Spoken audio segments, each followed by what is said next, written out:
Dramatic wins in different ways on the road in the last week. What are some of the biggest things that you take away, whether individually or as a team, that you can really benefit from the rest of the way?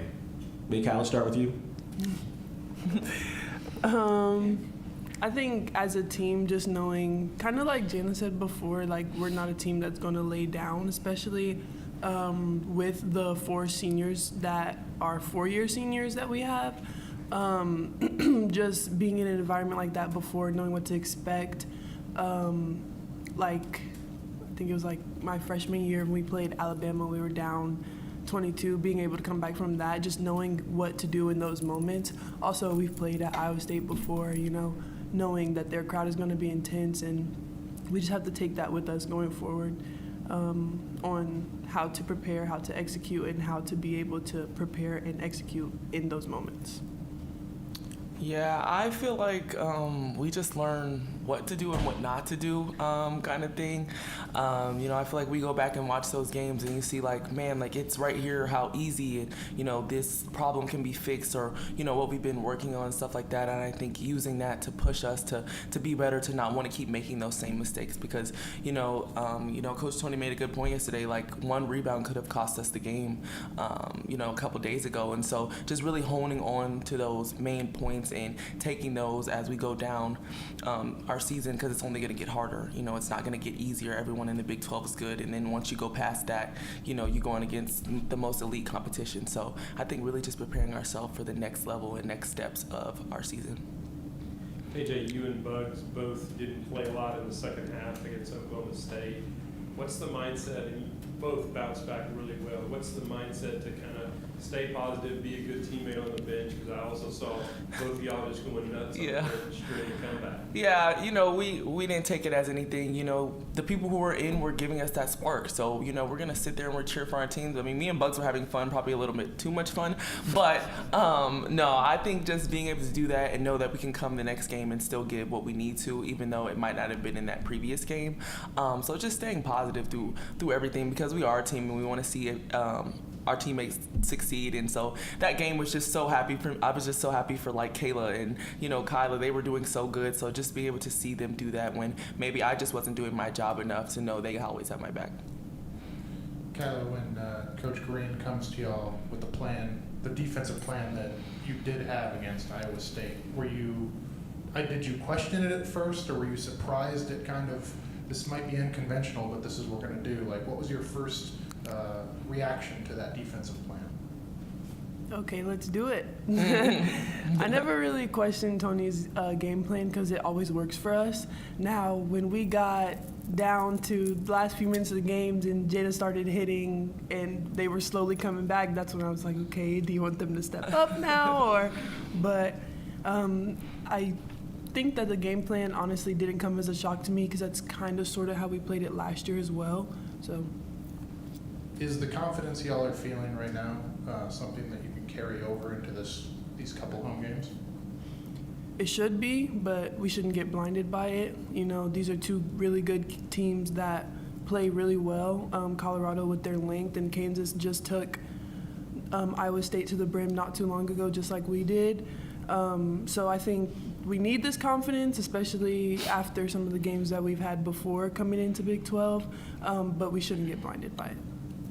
KJ, Coach Collin was saying, when you were at Oklahoma, you didn't start or play a ton. Yeah. And now you're here and you're starting and you're playing well.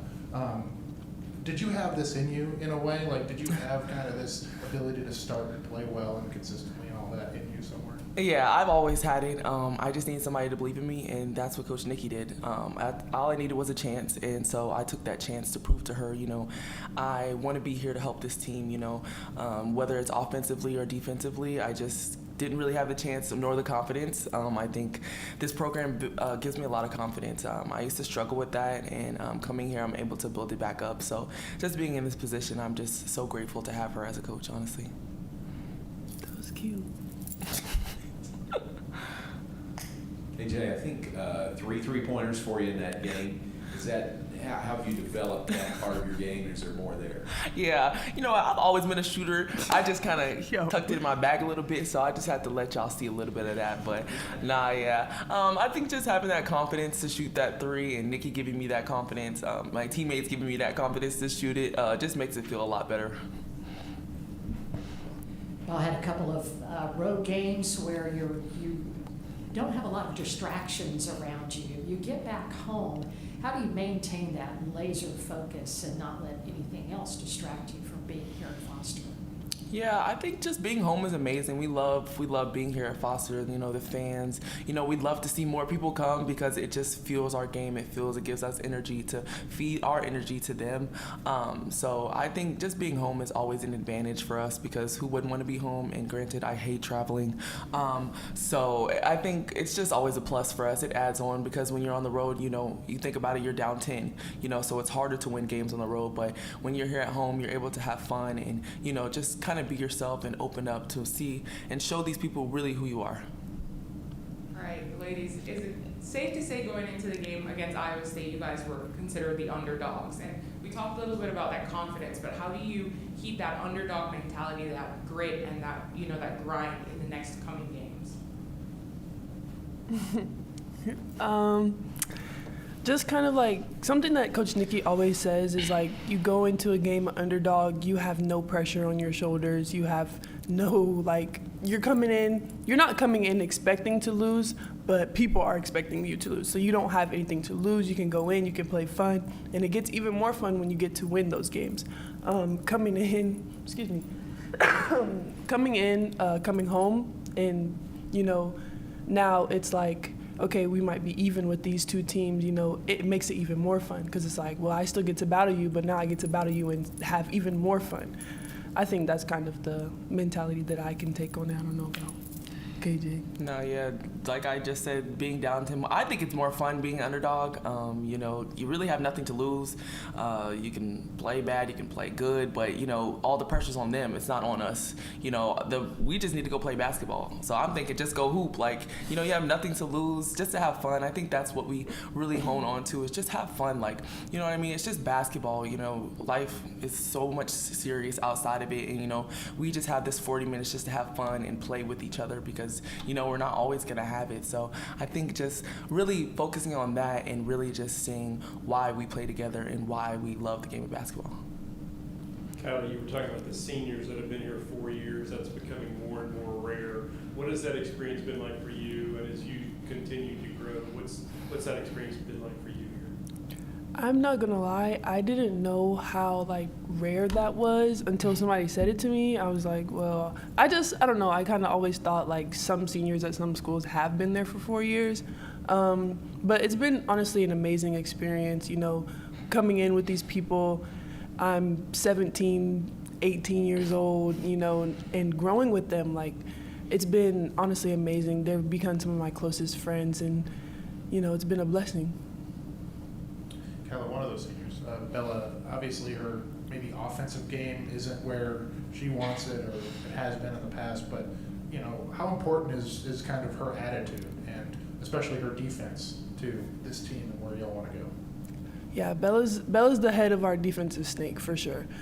She knows where to go, where to be, what to do, when to do it, and we just all listen to her. I think when Bella is locked in defensively, we're all locked in defensively. If Bella's off defensively, we're all off defensively. She's kind of the head of our snake. In a game like Iowa State where Coach Tony's asking us to do something that's out of the normal and, you see Bella doing it like she's been doing it, it kind of makes you go a little bit more. I think, when she's up, we're all up.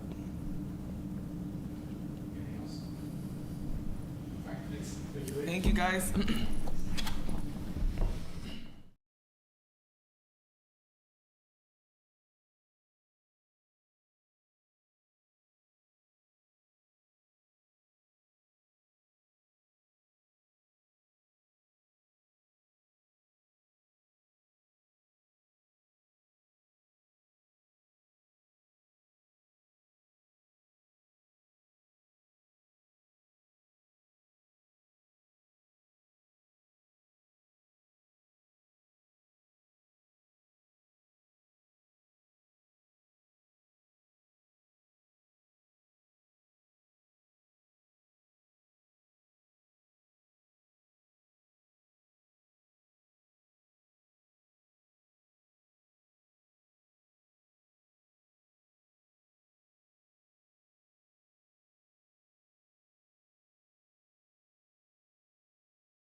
wins. How do you kind of keep them grounded, that kind of thing, knowing that the teams coming in are not ranked, but they're good teams? Yeah, they're really good teams. I don't think that we have a veteran enough team that I think everybody understands that there are no off nights in the Big 12, and that if you want to compete for a championship, you have to look at every game like it's the most important game, because ultimately it is. And I think when we didn't defend home court to start Big 12 play, that puts you in a situation where you got to make up. And so, I don't worry about that. I just want our preparation to be good. I want us to be focused on what does the preparation look like. What do we have to do to win? And we shot the ball a year ago really well against Colorado, but they're longer, they're more athletic, they're very different other than Massagallo. So, while they're still running Princeton and, their swing to feed the post and certain things that coaches have tendencies to do, their ability to score in the paint, their team isn't averaging as many threes as, they had 2 players each average last year. So it's just different how they score as well. Well, Bugs and Talia might steal some of the headlines from that last game.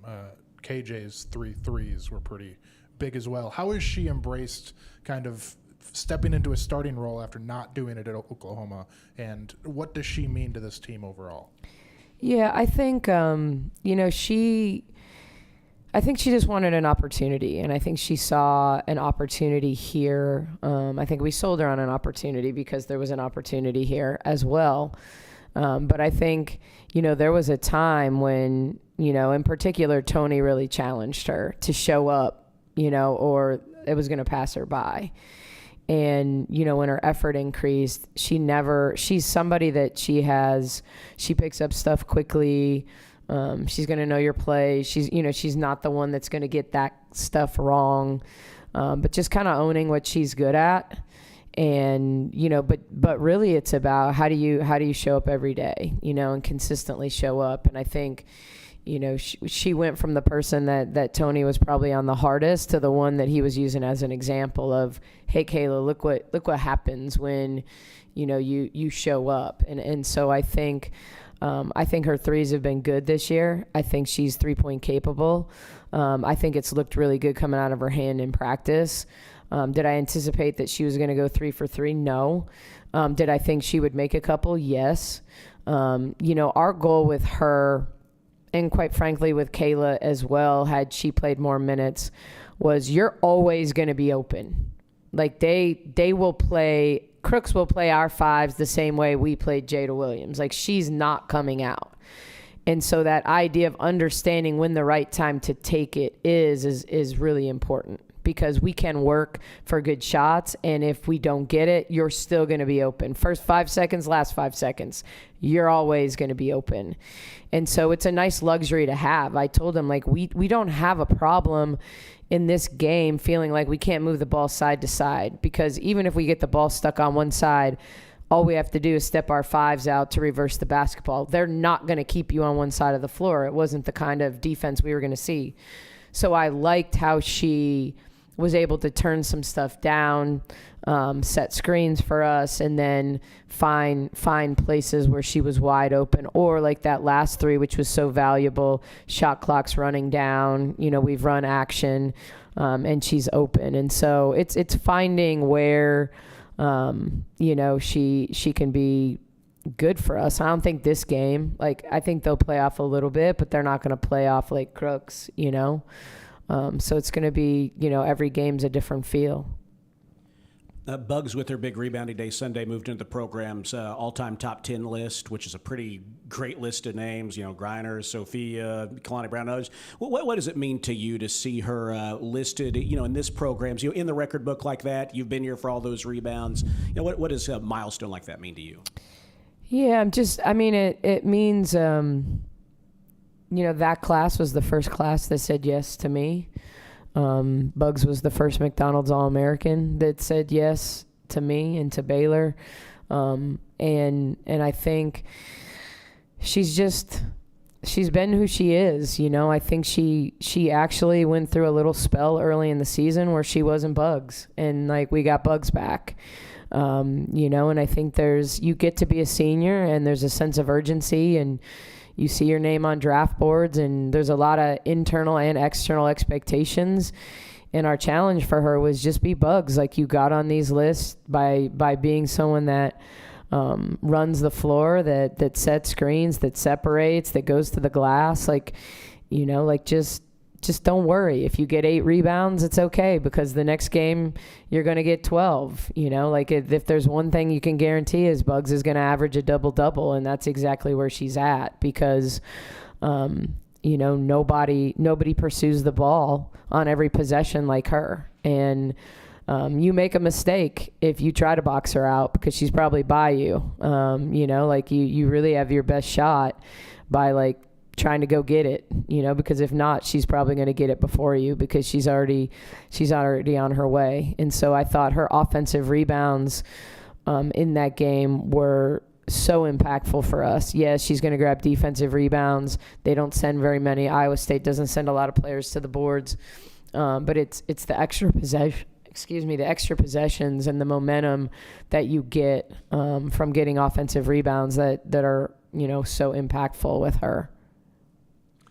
What aspects of the Iowa State game would you like to bottle and see tomorrow night and the rest of the season?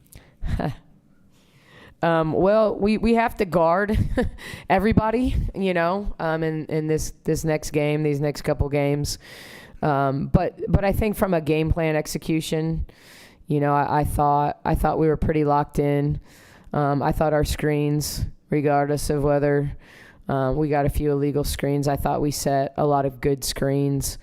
I think we're starting to understand, ways that we can score. So hopefully, we can continue, because every game's a little bit different, whether we need zoom action to get people open, whether we need middle ball screens, like what they're going to do with our side pick and roll. It's them understanding and then, kind of buying into that. And I think games like this always help, because if they didn't trust you before, they trust you when you give them a game plan that seems a little crazy, and then you win, and Crook scores 4 points in the second half and none in the fourth quarter. And so, they just kind of lean into, if we listen and we execute it, we've got a chance for it to work. And so that's the biggest thing. I mean, just the confidence we played with. I loved the way our team, lifted Talia. It wasn't just me telling her, we need you, you got to shoot it, don't worry about missing. Her teammates really stepped up and encouraged her, because they all believe in her. And so I think from that perspective, those were the things that I liked seeing, was the way they leaned into one another and leaned into the game plan. Coach, you've gone through the first 2 months of the season. What kind of growth have you seen from Jana Van Geitenbeek as a leader and a game manager? Yeah, I think she's probably made the biggest jump, and a lot of that has to do with, it's just hard to return from an ACL. That's just part of it. It's part of the process. And you can think you're confident, and you can think, I don't think I've ever seen her, which is amazing. I don't think I've ever seen her be tentative with her knee, but I think there's a tentativeness to leading and how you play and the confidence and what you're capable of doing. And, I think, I think her fourth quarter against Oklahoma State, the shots she took, the shots she made, were really, really confident. And, there wasn't she didn't look like she was second guessing herself, which you can do as a point guard. When your goal is to help your team win, and sometimes you should shoot it and sometimes you shouldn't. And I thought she maybe made 2 decisions I would have her take back in the second half against Iowa State. I thought we had one in transition and she just got into like a crowded area she didn't need to be in.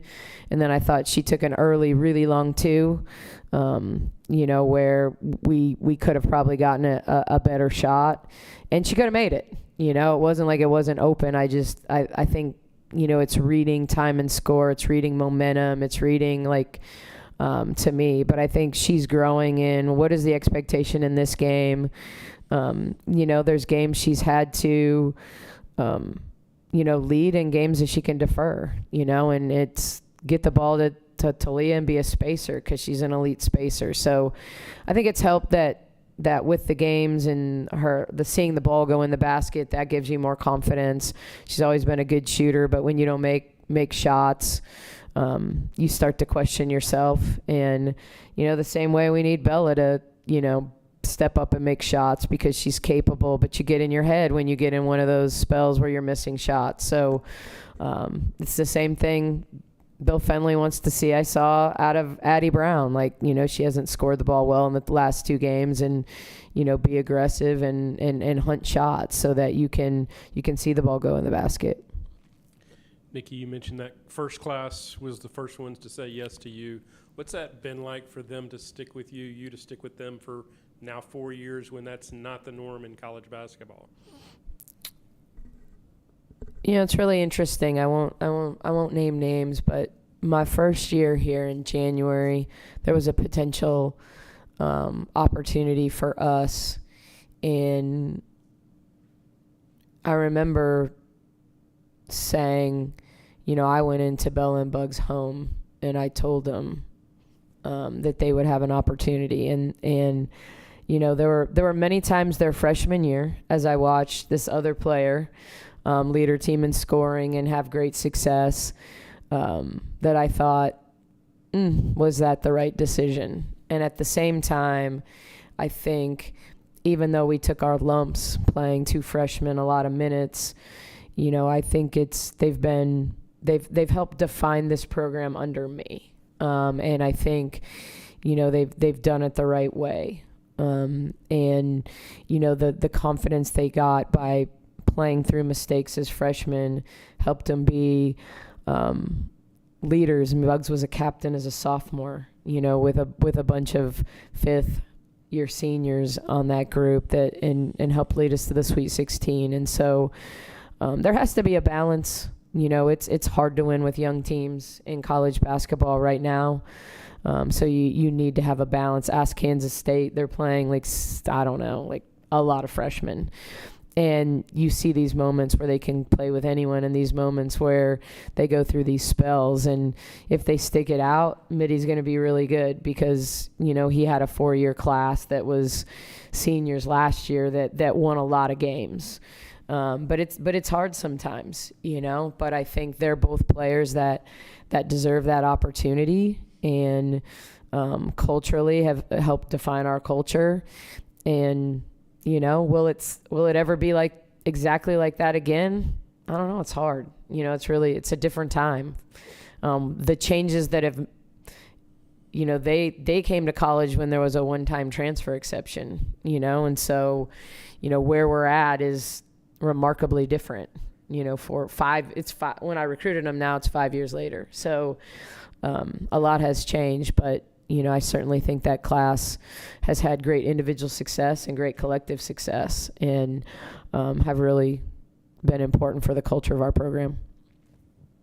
Some of Bella's offensive struggles, have you seen her get discouraged, and what have you and the staff done to help her get through that? Or perhaps is it just, tell her to play well on defense like she has been? Or how does she get through the stretch she's currently in?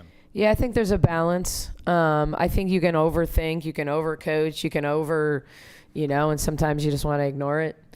I do think her value to us has always been at the defensive end, and when she's good offensively, it's obviously icing on the cake. But I think what she is capable of doing at the defensive end far exceeds and outweighs, a few missed shots. And so I think it's about, you don't need to be 0 for 8. You know, like if you're 0 for 4, there's a big difference if you're impacting us at the defensive end. But I also think, you know, if I were to give her any advice, like true advice, get on the gun, turn the music on loud, and stand at the top of the key and just let it feel good. Don't get over coach. Don't get over, you know, like I've been in the gym with her. I've had 15-minute workouts with her. I've had 30-minute workouts with her.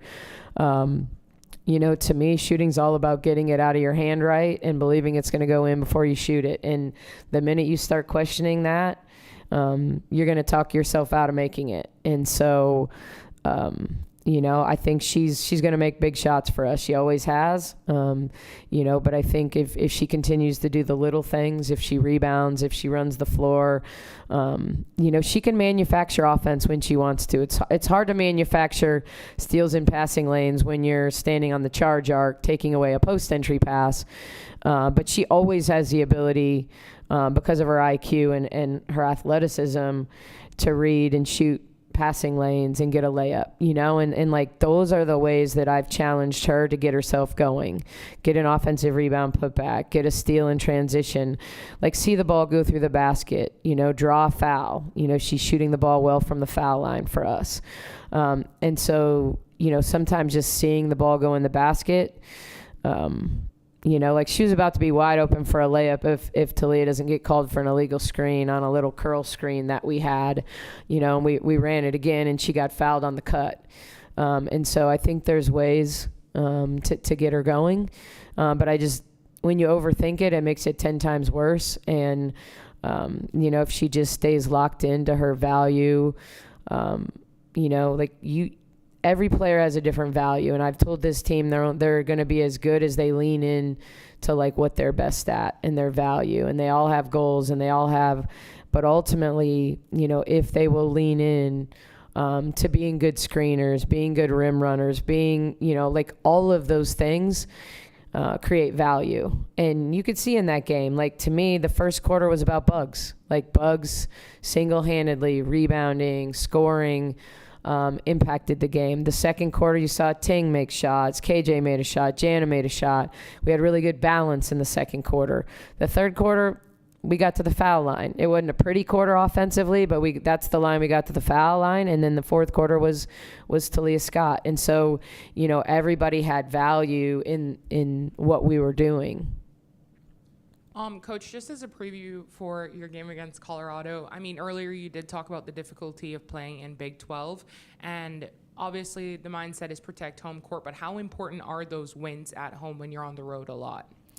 Yeah, well, I mean, you have to protect your home court. You know, it is obvious. We always say you have to be 10 points better on the road, and so you know, I think it's just in a race to win a championship. It's one game at a time, and when you're at home and you get into a routine with practice and your own bed and all of that, it's your own fans. You know, like we need to make our mark in terms of what we're capable of doing at home and how we're capable of playing. It's good to take on a mantra of being road warriors, but we don't want to do that because we don't protect home court. And so Colorado is a really good opponent. Kansas is a really good opponent. And so neither of those games is going to be easy, and they present different challenges. And, you know, we really have to rise to the occasion regardless of the opponent, regardless of the environment or where we're at. Thank you. One more, Coach.